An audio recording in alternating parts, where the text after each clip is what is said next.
Thank you all so much for coming. My name's Dr. Erica Mallory Blythe, and my background is emergency trauma medicine. So I've run trauma teams throughout the UK and abroad for over a decade. But about 6 years ago, I became interested in radiation research. And currently I'm a founder of the group FIRE, which is Physicians' Health Initiative for Radiation and Environment.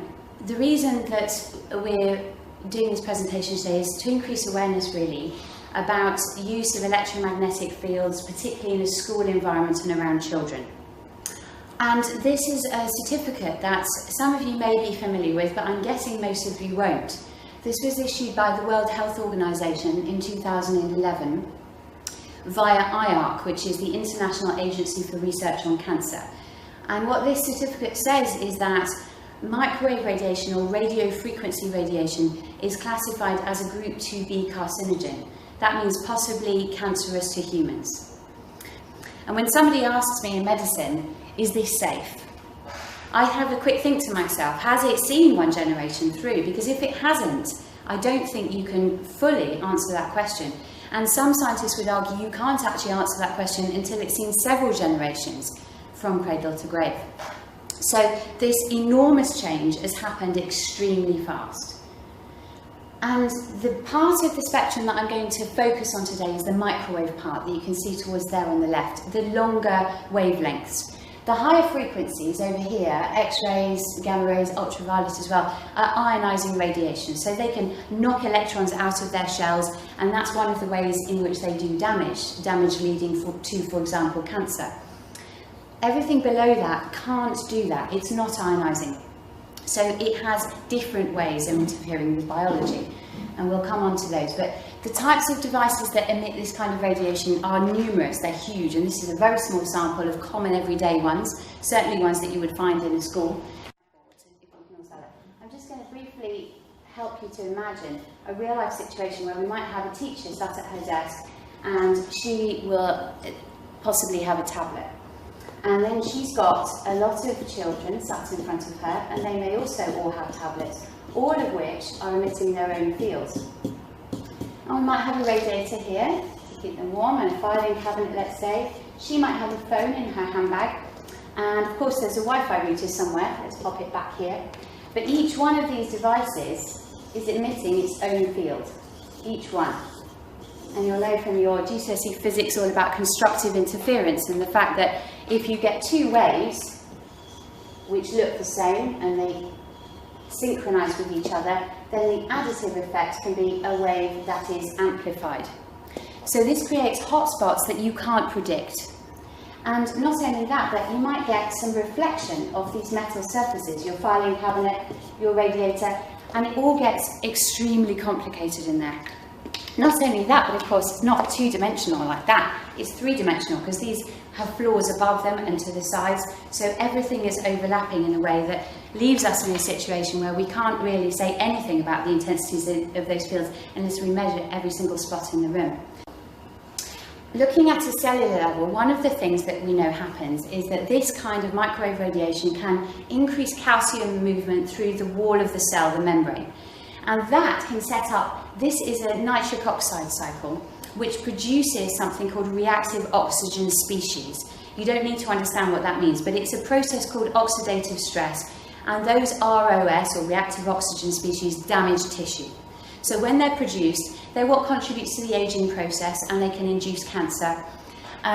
So EMF causes this effect, and that can set up this very negative cycle. That's just one of many mechanisms, and it becomes incredibly complex. This is at a cellular, whole cellular level. So this is red blood cells, and on the far left there, you see happy red blood cells, healthily, mutually repellent, because they have a negative charge on their surface, so they bounce off each other. Here in the middle, that's after 10 minutes on a cordless phone. And you can see they've stacked up like coins in a coin roll. That's called rouleau formation. And it's a pathological process. It stops them doing their function of carrying oxygen correctly and a few other things.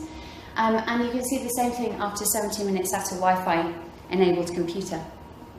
And I repeated this test myself because it's had a bit of criticism and some people aren't sure, and I found a very similar result.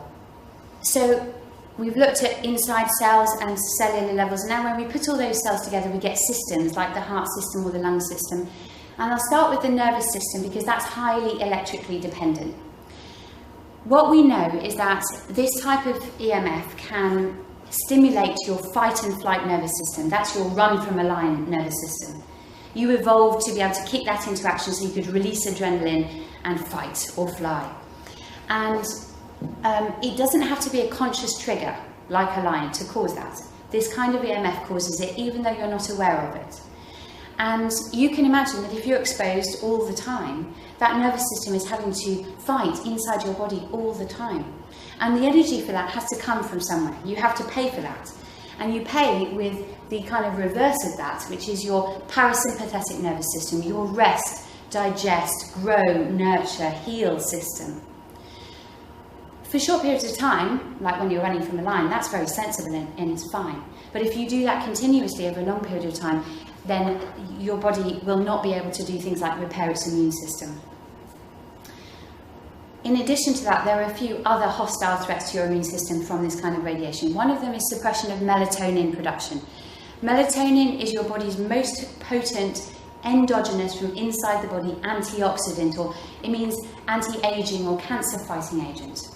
And this kind of EMF suppresses the production of that. It stops it being produced in the right quantities. Reproductive health effects, I think, are increasingly important, and especially important when we're looking at young populations of children in schools. If in either one of this couple have had a higher than average radiation exposure, or the sorts of radiation exposures that we're looking at now with common devices, their rate of miscarriage, fetal malformation and DNA damage that can be passed on is higher. And that damage can be passed on from generation to generation to generation, and in fact amplified if the exposures continue.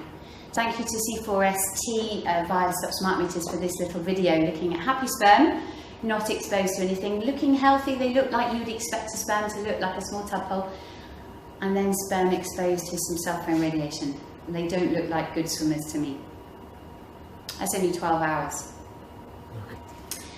I mentioned to you important barriers in the body, and barriers are there to protect really special tissue, like the brain, like the eye, the ovaries, the testes, the gut.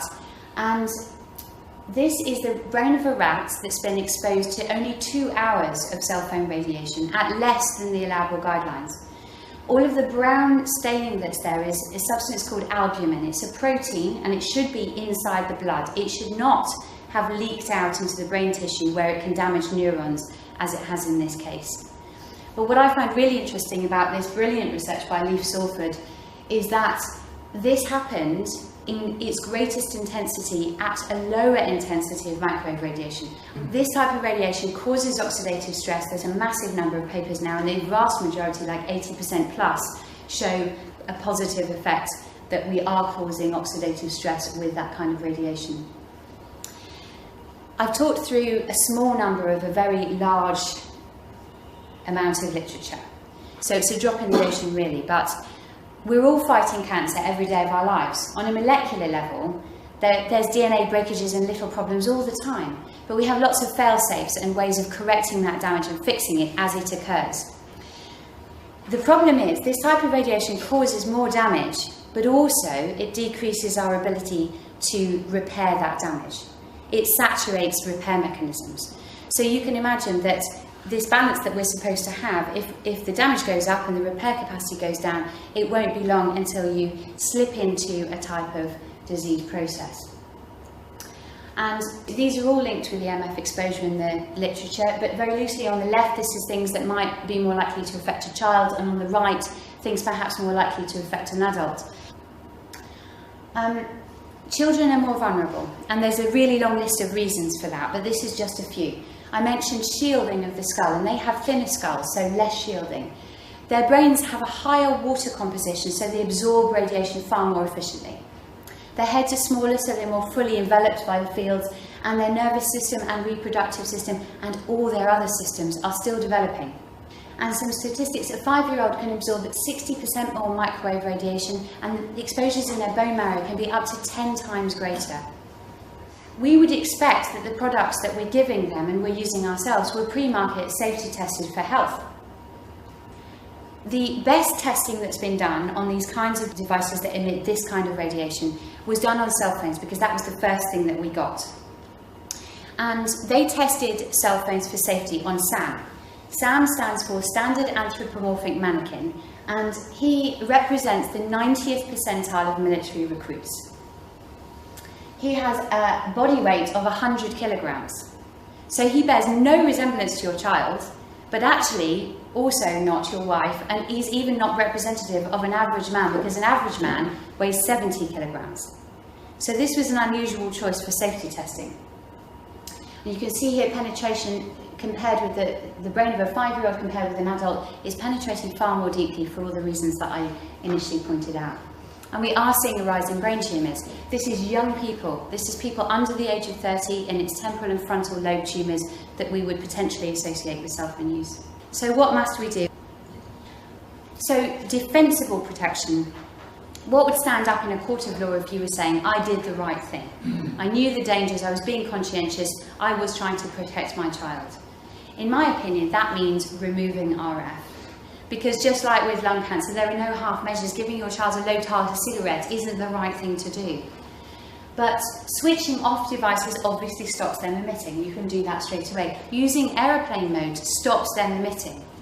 So if a child is using a tablet to play a game, but it's in aeroplane mode, I don't have a problem with that. As quickly as possible, just withdraw the RF emissions. Use hard wiring, use fibre optics. So at the moment, I would say wired connections with your friends. You let your children use the internet and learn from it in a safer environment. So in summary, we are electromagnetic. That is life. That is the essence of what makes all life on the planet tick. Nobody is telling us that this kind of radiation is safe, including industries themselves, and there are warnings from our own government. Additionally to that, credible academic bodies, a growing number, are giving us very serious warnings. They're highlighting the danger. They're trying to put a message out there. Non-thermal radio frequency emissions at very low levels can cause severe cellular damage and lead to potentially lethal conditions. Present safety standards are obsolete. They are not protective.